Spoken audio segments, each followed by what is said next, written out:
When I look at them, they really seem to be like the pages of a children's book, albeit more mysterious.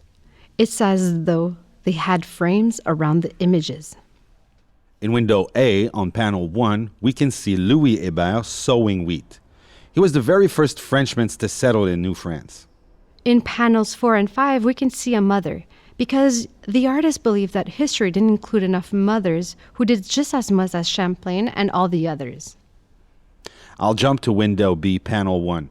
It features Jérôme Leroyer de la Dauversière. He helped to found Montreal, a hospital and a religious congregation. He's the one who chose Paul Chemédé de Maisonneuve, the co-founder of Montreal. And it was on his departure that he met Jeanne Mance, another co-founder of Montreal. In panel 2, you can see both of them. Panel 3 features Marguerite Bourgeois, another great lady in our history. She had a school built for white and native children.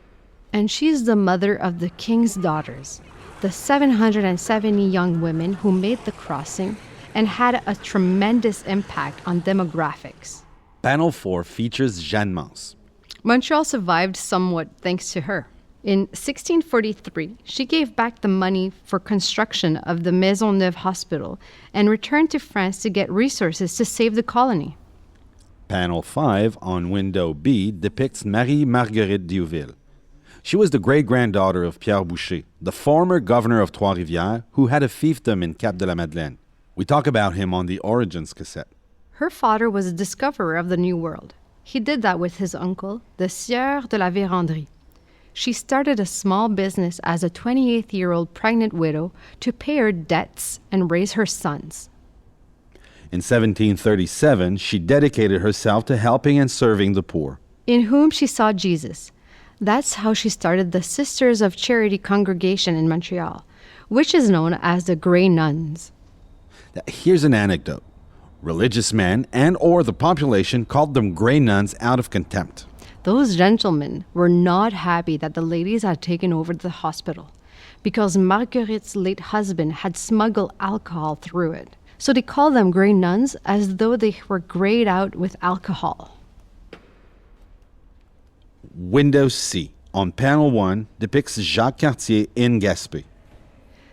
There's a teepee in the background because the artist wanted us to remember that the First Nation were here long before white people. Panel 2 features François de Laval. He was Canada's first bishop, and he established a major seminary to train future priests. We can also see Paul Vachon. He was the first priest in Cap de la Madeleine, and he created the confraternity of the Most Holy Rosary. We talk about him a lot on the Characters cassette. In the facts and anecdotes that we learned, window D, panel 1, features Samuel de Champlain and Quebec's coat of arms. It must be said that it's the stained glass window the artist was most proud of. Window E features panel depicting Louis Joliette, the Sieur de la Vérendrye, and Dollard des Ormeaux. Oh, him? The man who threw a powder keg to defend himself, although it bounced back towards him and...